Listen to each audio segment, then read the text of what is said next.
We have an absolute icon, a legend here with us today. So let's not waste any time before we get her on stage. Make some noise for Cassandra Peterson.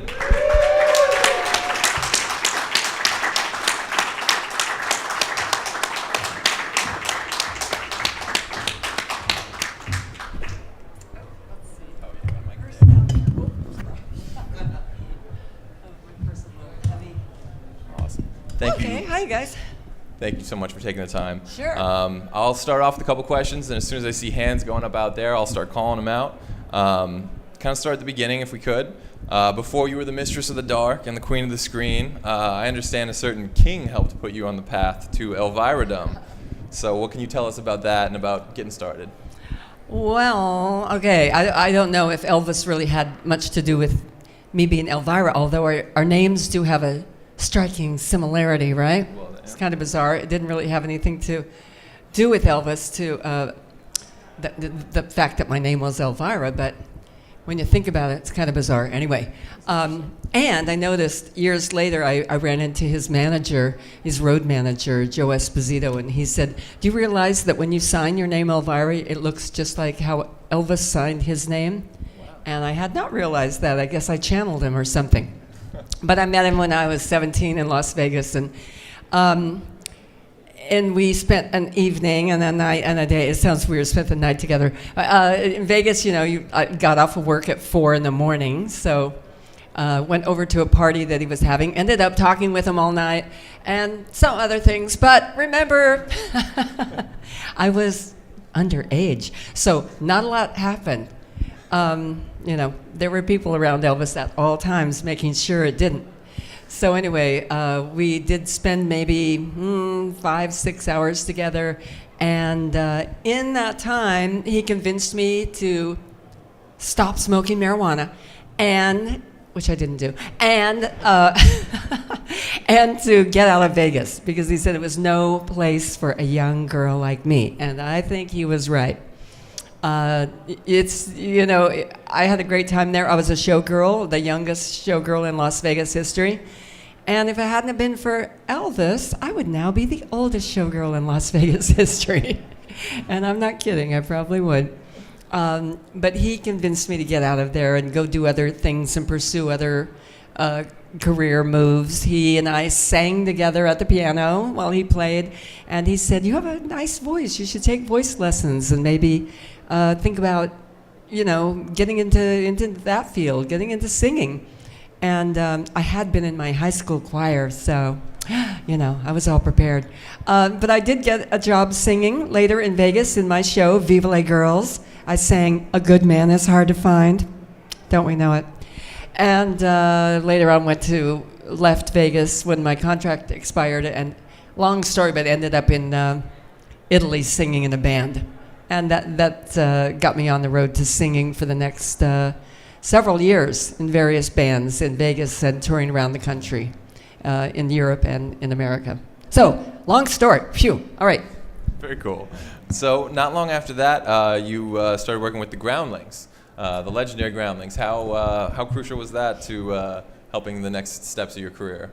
Well, the Groundlings were as crucial as Elvis was. They were very, very important in my life. I don't think if I had done the Groundlings, I would be doing what I'm doing today, that's for sure. I got into improv because I can never remember lines. So I go, this is awesome, I can act, and I just make it up as I go along. So so I did the Groundlings. When I was in the Groundlings, I was in there with Phil Hartman and Paul Rubens, who plays Pee-wee. Lorraine Newman was just leaving to do this brand new show called Saturday Night Live that nobody knew about. And a lot of other people were coming in as I was leaving. Julia Sweeney, who did Saturday Night Live, and John Lovitz, and Kathy, what's her name? I'm blanking. Kathy, the B movies, Kathy B. Oh, Griffin. Yes. Thank you. I kind of tried to blank her name out of my head. Anyway, Kathy Griffin, and so it was a kind of a very happening, show back then, although nobody was famous yet at that time. And what the hell was the question? I'm like rambling on. No, you're right there. So how crucial the Groundlings were to, helping shape the next steps of your career. You hit it out of the park, of course. Yeah, well, thank you. I was in the Groundlings for 4.5 years, and kind of honing the improv thing really made a big difference in my career, because I think after you get on stage not knowing what you're going to do and try to be funny, you are ready for anything after that, you know? I'm telling you, night after night with an audience, and you're just thrown out there with like, hello, you're on stage, be funny. It really makes you think on your feet. So, I owe them a lot. Great show. And if you ever see a Groundlings class anywhere, I think they have them in New York and L.A. I mean, I know they have them in L.A. I think New York too. Take it. It's amazing. Doesn't matter if you want to be an actor. I actually had my doctor take it and my lawyer, and they both thought it was absolutely the best thing they ever did. Oh, wow. Very cool. For their career. They're not actors. They only play one on TV. What? I don't know what I just said. Speaking of the Groundlings, and riffing on that if we could, you did mention Paul Rubens, and I believe you guys are actually still very good friends to this day, right? We are very good friends. We text each other almost every day. Oh, wow, that's amazing. It's kind of like, Groundlings was sort of like high school for me, you know. I didn't really have friends in high school that I keep in contact with much. The Groundlings was like these formative years of everybody working together and struggling and trying to get, you know, a career going. And so we really bonded very much. And John Paragon, who was also my writing partner, who was in the Groundlings at the time, and John B. the Genie, and he also directed Pee-wee's Playhouse. Phil Hartman, John, and Paul, and myself were like the Four Musketeers. I mean, we were inseparable. We spent every holiday together, every birthday. I have so many wacky pictures. Someday I'll pull those out. We were always dressing in wigs. I don't know what was up. I have pictures of all of us wearing every kind of wig you've ever could imagine. Anyway, but we had a very close relationship for many years, so, and still do. And of course, not with Phil, unfortunately. But Paul and I still are very close. That's awesome. And, you know, I actually realized that in doing research for this, that you have been in one of my favorite movies my whole life, and right in front of my eyes, and I didn't even know it. I mean, several, but one extra, that you were in Pee-wee's Big Adventure and you played Biker Mama. I never caught that. I was never able to, like, I couldn't see you in there, I couldn't see Elvira in there, but I love that, and I love the line, like, let me have him first. You know? I love that line, too, because who doesn't want to beat Pee-wee Herman up? Really. I was so lucky. It's funny, when I watched it recently, I was like, wait a minute, I'm rewatching this right now. And then I could see that, and I'm looking at Biker Mama, and I'm almost like, this could be like Elvira's like southern cousin or something like that. You know what I mean? Like, now I can kind of see it in there, but. Yeah, it was super fun to work on that movie, and practically everybody in there were Groundlings or people that I knew, and of course Tim Burton was directing, and I later tried to get Tim Burton to do my movie, but of course after he did Pee-wee, his career took off, and I couldn't afford him anymore. A big misstep in Tim Burton. Yeah, tell me about it. He made a mistake. He missed out. You know. Yeah, that sucks. Let me tell you. Sucks for Tim Burton. But anyway, had a blast doing the movie, and it's absolutely one of my favorite movies of all time, for sure. Very cool, very cool. So I'm going to get one more in before we turn it over to the audience. I understand the first attempt at putting the look for the Elvira character wasn't quite what the final product was. Do you want to talk about that a little bit? Yeah, when I was hired to be this horror host, they wanted to look spooky, and I came in looking like this. They told me to try to come up with a spooky look, of course. So my best friend at the time, who was an artist, Robert Redding, and I got together and tried to think of something that would be spooky and wouldn't be the typical old, all black, like the Morticia Addams, Vampira, that thing, We didn't want to do the same thing over again. So we thought, maybe go the way of Sharon Tate in The Fearless Vampire Killers, where she was in a flowy, tattered gown and had long red hair and kind of that dead girl kind of face look, pale lips with dark eyes. And took it in to the station manager of the local station where I was going to do the show. And he was like, no, it has to be all black. You have to have black hair. It has to be. And we were like, ugh, so typical. So we went back to the drawing board and came up with this idea of making kind of a, female vampire character, but with a little 80s twist, you know. We did a little studs and leather, a little punk look, a little more edgy for the time in the 80s, you know.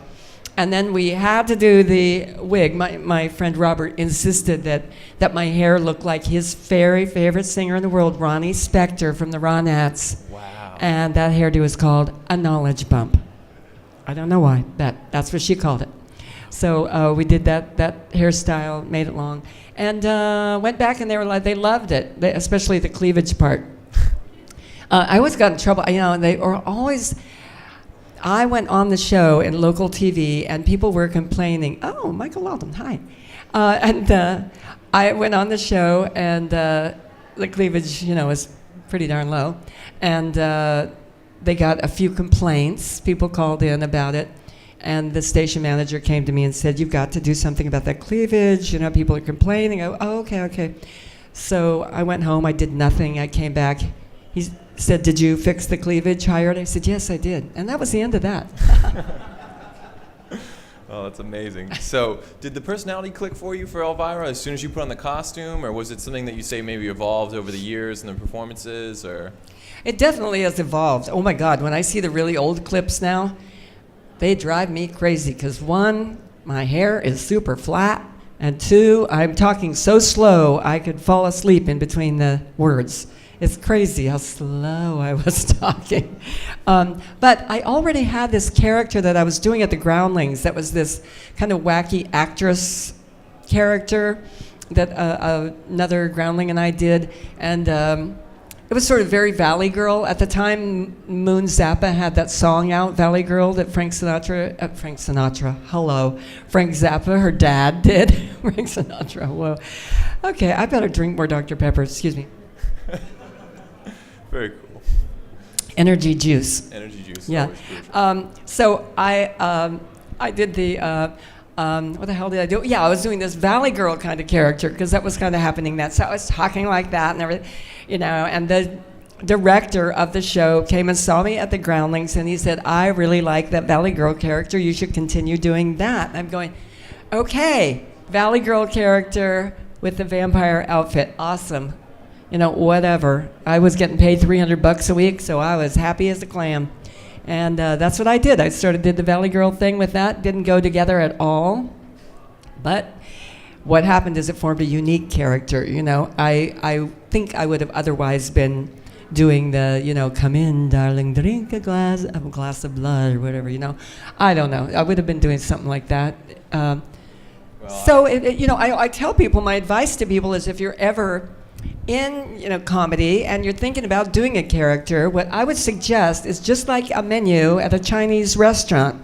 Take one from column A and one from column B and put them together. Even though they don't work, you're forming something unique that nobody else has done. So that's my advice to you struggling people out there if you're getting into acting. That's wonderful advice.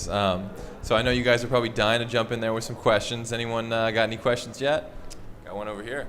Go ahead. Just say it loud. So out of all the horror movies you ever hosted, what did you think was the worst one? The worst what? Worst movie you hosted. Oh, the worst movie I hosted?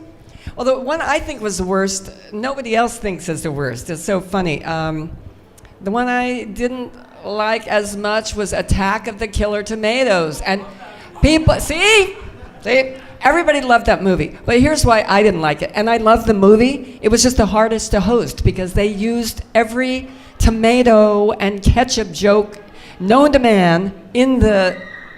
Could you be quiet down over there, people? Okay. They used every joke there was. So when it came to me writing my stuff in between with John Paragon and I, there was nothing left to say. There was absolutely no tomato or ketchup or anything jokes left over. So it turned out that my breaks were really not very funny, you know? The movie was good, but I sucked. So that's why I hate it. Highly doubt that. Any other questions out there? All right, all the way in the back. I love your movie, The Virus. I have one of your purses, actually. Yeah, can you speak up a little bit? Yeah, we're having a hard time hearing you. I have one of your purses in a little figurine, so I carry that around me a lot, so I'm your figurine. I do have a question. When you did the Elvira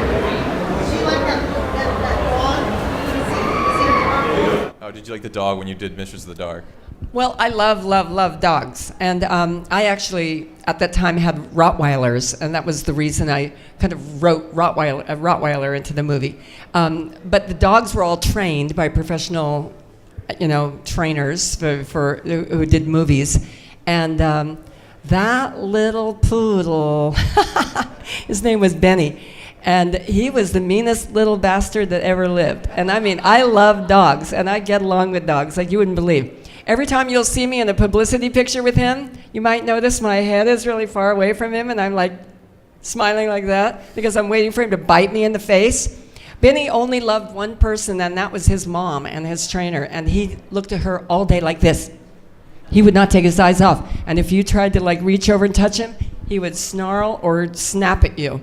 He bit 2 of the actors on the set, and one pretty badly. Kurt Fuller, the guy that played the real estate salesman, bit him on the ankle. I had to get stitches. So Benny was a little monster to be around, which is so crazy, right? A little poodle, but he really fit the part well, There were 2 other poodles. There were 3 poodles altogether working on that movie. The one super trained, Benny, and then one that was blind that we had to use to drop in the trash can, the trash dumpster. But believe me, there was a person in there catching him, so don't worry. I am a nut about animal rights and about taking care of animals, so I didn't even initially want to use animals in the film, but there were just too many things that we wanted to do. So I was a stickler about how they were taken care of. And that dye that we did for Benny, I wouldn't allow permanent dye or semi-permanent dye. I would only allow vegetable dye, food coloring. So Benny had to be dyed every morning all over again. And let me tell you, they hated my guts there because it was such a tremendous amount of work to every single morning at 5 a.m. to dye the dog again, all those colors. Anyway, Benny was treated like a queen. I mean, Benny had his own chair, and he got food, and he got breaks. Unlike me, who I worked like a dog. Not Benny the dog, but another dog. So anyway, it was quite an experience working with him. If I could actually riff on that real quick, what was the process like of getting Mistress of the Dark from the script to the screen, and how long did that take you? Oh yeah, getting Elvira, Mistress of the Dark, which by the way, this year is the 30th anniversary of that film coming out. Yesterday was the night it opened, last night. Wow. Yeah, and I know that because one of the actors, Ira Hayden, who played one of the teenagers, he played the geeky little teenager with the glasses. He still looks that way, too. He looks exactly the same. It's weird. Really? He wrote to me last night, texted me, and said, tonight is the night that we had the premiere of Mistress of the Dark. And he said, why I know that is it was also my 22nd birthday. And I said, oh, my God, fantastic. Happy birthday. How old are you today? 55. Ah! Wow. What a bummer, man. The teenagers are 55. Oh. Okay. Anyway. You have the new Blu-ray. I do. I have the new Blu-ray, which, I'm not pushing this Blu-ray because I had nothing to do with this Blu-ray. I was in the documentary, unfortunately, before I realized. Anyway, long story. Anyway, but I had nothing to do with the Blu-ray, but I gotta say, it came out pretty well. It's in German, but there are instructions how you can make it play in English. And it has quite a bit of background information on it, a lot of interviews with the actors and with the director and a lot of people. So it's pretty darn interesting, I have to say. Wow. Even though I don't make a penny on it, just in case you want to know. Only the ones I'm selling. It's a long story. I don't own the rights to Mistress of the Dark or have anything to do with it or get paid for it. I was paid when I did the movie, and that was the end of that. But you are one of the few people who created and owns your character. You do. I do. The character I own 100%, just not the film. Yeah. It's a very exclusive club. I think it's only you and one other person, right? What the club of creating and owning your character? Yes. I always say that Pee-wee and I are members of a very exclusive club. Yeah, characters that are owned by the person. Maybe we'll let in Alice Cooper and maybe Gene Simmons. I don't know. Yeah, maybe. I don't know about Gene Simmons, but. Very cool. I'm sure we had some more hands up out there, guys. Questions? Have you watched any or been inspired by any other horror hosts like Zachary or anybody like that? Oh, yes. I didn't watch them before I was Elvira, but since, of course, I've met them all, know them all, and have watched them all. I'm really enjoying Sven Guli's new show on MeTV. If you guys haven't seen that, check it out. And Joe Bob Briggs, of course, had a special on there, and he was, no, it was on Shudder. If you have it, that's a new cable network, fairly new. But I know all these guys. We're like buds. We all do the same thing. I became very good friends with Zachary before he passed away, and I've met and worked at them all. So, yeah, I beforehand, before I was Elvira, I had not seen a horror host because I had lived in Kansas before, in Colorado. We didn't have horror hosts back then. We were too poor. And when I moved to LA, there was no horror host. Well, there was Sinister Seymour, and I had seen his show. He was on in the local market in LA. But all of the other horror hosts, only played in their local market. Zachary was the only one who played in a little larger market. He played kind of on the eastern seaboard there. But other than that, everybody else was local only. And that's how I started out in LA too, just local. But after a few years, I was luckily able to get it syndicated across the country. Yeah. Some more questions? Back? I saw that you're friends with our neighbors, Dave Navarro. Any Dave Navarro stories? You said you're friends with Oh, Dave yeah. Oh, Dave. Whoa. Dave, I love. I've known Dave for a really long time, and then strangely, this was kind of bizarre. Dave lived about a block and a half down from me, and then one day, Dave moved in next door to me. And I went with him and held his hand while he got Elvira tattooed in the very last spot of skin he had left on his body. So it's nice to have a neighbor that has you tattooed on their body. Do you have one? If you do, move. No, I love Dave. We get along great. I text him all the time. It's like, Dave, somebody's over at your house. Do you know he's there? And he texts me when I'm gone out of town and lets me know if anything funny's going on around my place. But it's funny, Dave has a thing every Sunday. It's called Suspension Sunday, which when I'm in town, I always go to it, where Dave has a big giant tripod set up over his swimming pool, and he is hung from hooks through his skin and just hangs there while we all kind of stand around drinking beers, and blood drips into the pool, and that's why I don't want to go swimming there. Anyway, yeah, that's Dave. That's just what he does for fun. Very cool. He's an awesome guy. I love him. If I could actually riff on that for a second with Dave Navarro being such a rocker, I was always curious, how did the MTV Halloween special come about?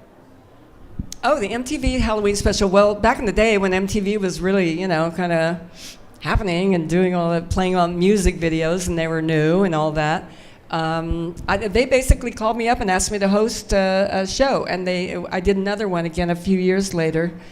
And just host the top 10 music videos that were out in those days, and then do little interstitial bits in between the commercials. And it was a really, really fun gig. We had a blast doing it, and I'm, letting little clips of that out on the internet on my website every once in a while. Elvira.com, by the way, in case you guys don't know. And if you want to connect with me on social media, it's at The Real Elvira. For Instagram, Facebook, and Twitter. So anyway, little commercial for myself. Right. Absolutely. Do you have any other questions? I just want to say thank you so much for everything that you do to make us laugh and enjoy it. After hosting so many horror movies, what's your favorite genre of horror? Like, do you like the blood and guts? Do you like the suspense? What's my favorite genre of horror? I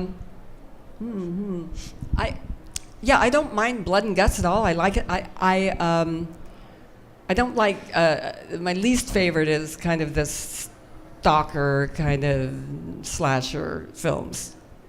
Although there are a few of those I even like. But in general, I like horror. I like my horror with a little comedy thrown in, like ones that kind of, I don't know,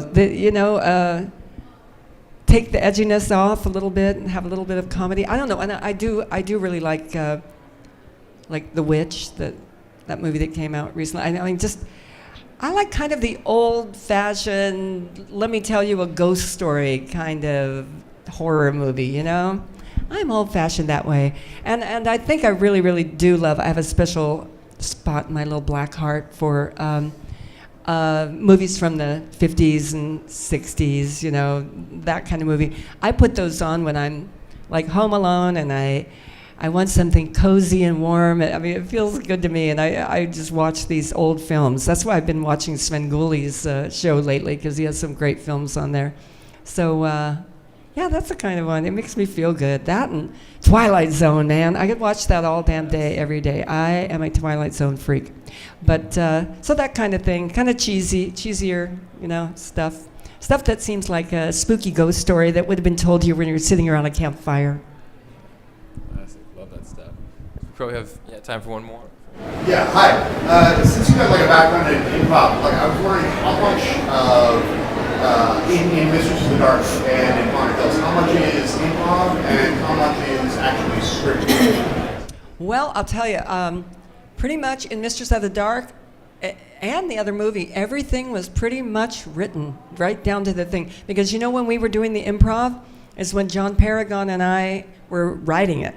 That's when we were messing around doing the improv and coming up with the lines. So when we got down to actually shooting it, which was a process of 3 years to put that movie together. I think you mentioned that before and I never answered, but about a year trying to get the movie together and the pre-production and writing and all, about 2 years before we shot it. And then then we shot it, and then the post-production. So it's like a 3-year process. Yeah, all the improv was done beforehand. And then when we got there to shoot, it was pretty boom, boom, boom, boom, boom. You really don't have time to screw around, you know? Yeah. I could piggyback on that if I could. Was there ever been any thought of doing a third Elvira film? I mean, if there's any series I'd love to see as a trilogy. You know, there was not any thought of it, but I had a very recent thing that happened with a big cable network who just came to me and asked about doing one. Really? And I am very busy right now writing the treatment. Get out, that is amazing. Could happen. Yeah, I was thinking I was too old, but then I saw Pee-wee's recent movie on Netflix, and he's the very same age as me. We have share the same birthday month. He's 1 year younger, but Groundlings don't age. I don't know what it is. yeah, maybe not. Groundlings don't age, you know. And I thought, if he could do one, why the hell can't I? And I can wear a lot more makeup. Well, we will definitely all be very much looking. I don't know if you Oh want yeah, absolutely. We had whichever one you call out. Oh, right there. Yeah. Oh, you have to speak up. Yeah, I'm sorry, we can't can't hear hear you. I'd like to start off by saying you're very beautiful in person. You know, age has really nothing to do with anything. But I was just wondering, is there a reason why you don't wear the costume in public and dress up as Elvira, you know, in events such as these? Oh yeah, there's a lot of reasons why I don't dress up as Elvira. You know, at conventions, it just got to be, I mean, I used to do it. But then, you know, I looked around at the Freddy Kruegers and other people and go, they're making the same money as I am, and they're not getting in drag. And that drag not only takes 2 hours, so I'm up there piling on all that stuff for 2 hours and have to take a makeup and hair assistant with me, but uncomfortable as hell. And I'm sitting there, I'm hot, I'm sweating, I'm squeezed within an inch of my life. And I just couldn't do that for 5 or 6 hours in a row anymore. I just said, I'm stopping dressing up at conventions, you know, unless there's something really particular for a short amount of time that I can do. But it's just, it's tough, you know, you wouldn't believe how much really goes into putting all that on. Yeah, so I'm lazy, what can I say? It's a big production. Do you have time for one more? Sure. Okay, got one last one right here. First of all, thank you for coming. I wanted to express the story behind how you came up with a 59 Thunderbird for your persona. Yeah, you asked about my 59 T-Bird, the Macabre Mobile, which I love and I still have. And by the way, if you ever make it out to Hollywood, it's sitting in a store in the Hollywood Highland Mall on Hollywood Boulevard. It's in the store along with my original red couch and several of my costumes from over the years. The store is called Sweet, and it's a candy store, and I'm right next to RuPaul's store. We're all in one big thing. But the T-Bird was originally in my movie. I had mentioned a million times in my TV show about, I'm going to hop in the old macabre mobile and get on out of Dodge, that like at the end of my show. And then when we wrote Mistress of the Dark, we said we need to use, Elvira's going on a road trip, so we need to use her macabre mobile. So what would her macabre mobile look like? And we thought, and we were trying to get away from the typical, hearse or whatever, or something looking like the Munster, mobile or whatever. So I was walking down Melrose Avenue in Hollywood, and I spotted this 59 T-Bird that was a convertible. And I went to the movie set and the prop people and said, this is the macabre mobile. It's got to be this. And they went out to buy one and found out they were very, very, very expensive. So they found a hardtop, and they just chainsawed off the roof, and it became a permanent convertible. And then we did a little leopard, interior and the spiderweb grill and all of that. And the car in the movie does not work. It worked for moments, but you could never count on it. So there was always a tow truck nearby, or it was on a flatbed, or it was being just shoved into frame and then it rolling in. But the car didn't work, so when the movie was over and they offered me to buy it, I was like, what do I want that hunk of junk for? It doesn't, it didn't even run. And it really, up close, did not look so great. So I didn't buy it. This very famous rock photographer, Lynn Goldsmith, ended up buying it at an auction. And about 10 or 12 years later, she called me up one day and said, I'm moving to New York, I'm selling the macabre mobile, and I thought I would offer it to you first. So I did buy it. Took it into George Barris, who did the Batmobile and the Munster coach and all of those 1,000,001 famous cars, and he fixed it up for me. Cost $36,000 just to get it running and looking good. And then I kept the car, and I've used it in 1,000,001 things since, and it's been in all kinds of museums around the country and at car shows and everything. So I drive it once in a while, but usually it's parked in a place where people can enjoy it, So, yeah, thanks for asking. It's fun. I love having it. It's amazing. Oh, there's one more back there. got time? Yeah, go ahead. I'd rather sit here and yak than go sign autographs. Absolutely. No, I appreciate it.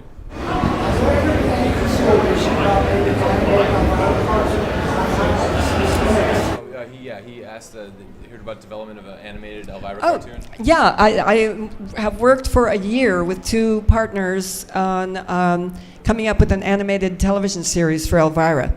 And we are taking that around now. I have an agent, and he's taking it from place to place. That's actually how the movie proposal came about. I took it into a network, and I tried to pitch it to them, and they said, we're not really into doing animation here at the moment, but if you have a live action project, we'd be happy to entertain that idea. So that kind of flip-flopped off of the animation thing, but I'm still taking the animation project around. As you know, animation is very, very costly, and it takes so much time to get something animated. I mean, if you saw an episode of The Simpsons right now, they would have started working on it 3 to 5 years before. So it's a tough sell, but hopefully that'll come out too eventually. Very cool. Well, before we wrap it up, I want to give you a chance again. You mentioned where fans can follow you online. Do you have any upcoming appearances other than the projects that you mentioned? Any conventions, anything where fans can catch you next? Yeah, I have. I'm doing a lot of conventions. I finished my gig with Knott's Scary Farm out in LA last year, which I love doing. But man, that's a hard show. 2 shows a night, for a month, almost 2 months, and I just I'd kind of had it with that. So I'm just touring around to a bunch of haunted venues and horror conventions, and I'll be next weekend in Hunt Valley, Maryland, which is right outside of Baltimore, I guess. And then I'll be coming up, just for you back there that asked, I'll be in Elvira Drag in Orlando, Florida, the weekend before Halloween. at, well, I can never remember all the names. You have to look on my website, elvira.com, and look under events. That'll tell you everywhere I'm going. But I'm going to be taking photos with people the weekend before Halloween, and then I'm going to be going to Rhode Island the weekend after Halloween, because Halloween this year falls on a Wednesday, so you get 2 weekends of Halloween. Yes. Very cool. Well, make some noise, guys. Thank you guys so for much. coming. Thanks so Absolutely. much.